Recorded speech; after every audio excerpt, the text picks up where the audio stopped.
Alright, I've had this thing since mid-January, roughly. I think, 3-4 months down the line, it is time for a review.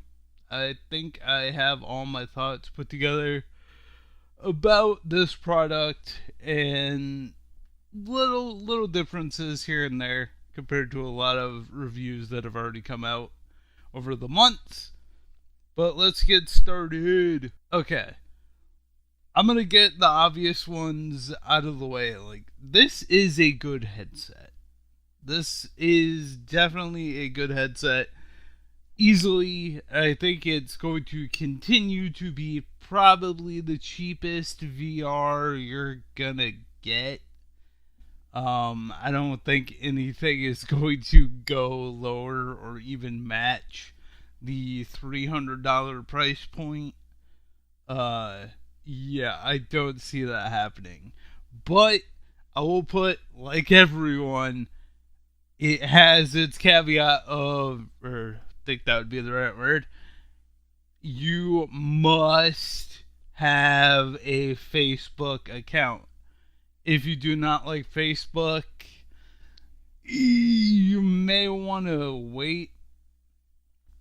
I don't know if any more standalones will come out at some point, but if you don't like Facebook and you're really against ever having an account, you may want to skip this.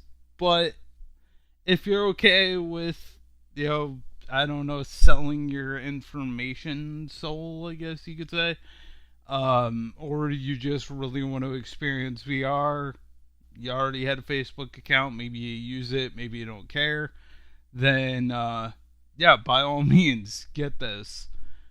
I do not regret my purchase. I don't. Now, I'm gonna put a picture up on the screen. Yo, future me, remember this. And I'm gonna put up a picture of the controllers.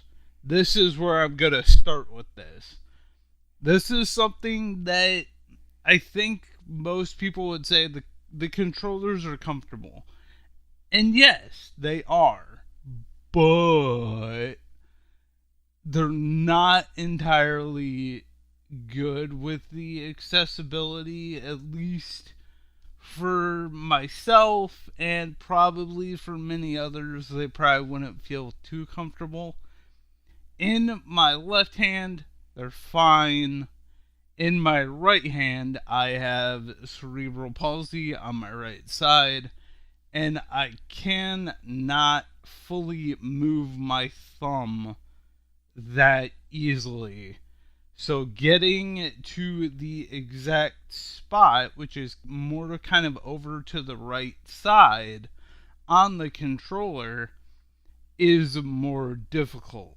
And when even using the right stick, either for the camera, for snap turning, or if I have southpaw controls and it's to move, I always have to stop and kind of maneuver my right thumb with my left hand onto the stick. Could have potentially used some better placement, maybe more in the middle, or just a little bit further away from that edge. I think would have been a good move.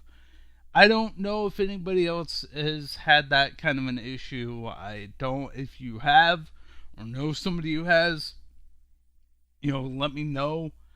Just, maybe they'll change it with the next ones. Maybe they won't.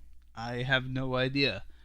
But I wanted to get that right out of the way. Also, if you have glasses, I will try and find the article, but shout out to Upload VR on this. If you wear glasses, like I do, then it can be kind of a pain in the butt at first to try and figure out how to put the headset on. With glasses, it's actually easier than you would have thought, but you just kind of put it up to your face in front and then worry about the head strap after the fact. But yeah, just keep that in mind.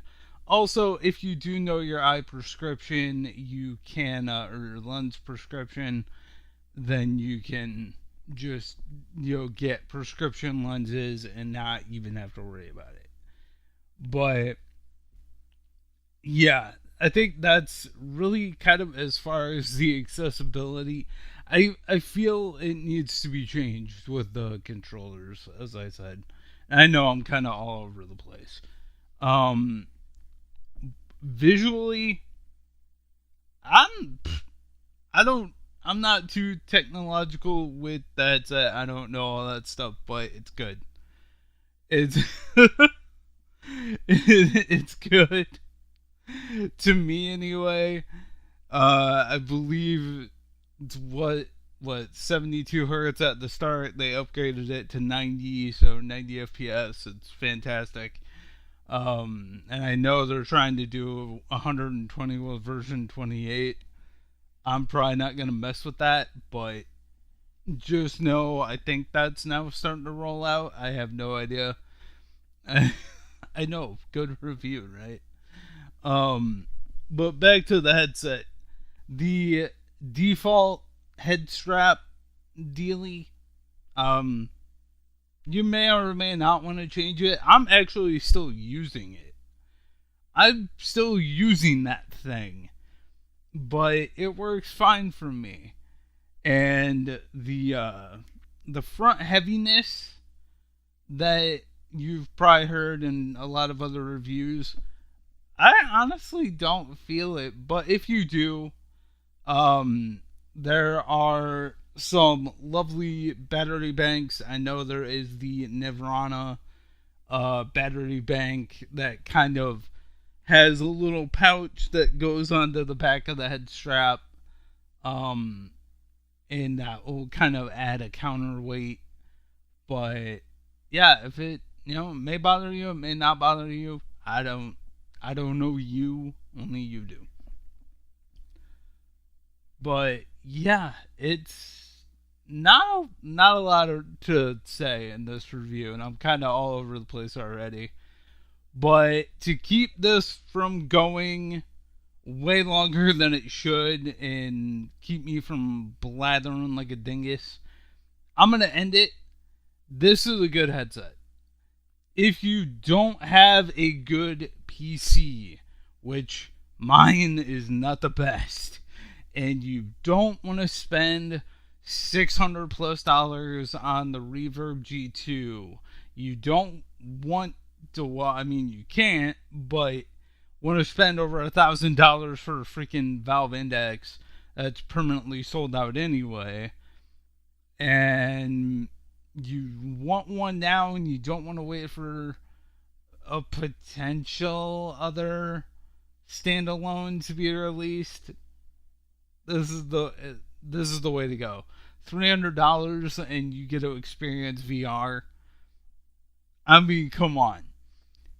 To me, that's good, but to others, that may not be. But yeah, these are just kind of my little rambling thoughts that were bouncing around my head. 3 months in, 4 months in, and I still freaking love this thing. If you buy it though, that 2 hour battery life, get a battery bank. I'll link the one that I have. It's like $16. It does the same. And I'll also link to the Nirvana down in the description as well if you want that one instead.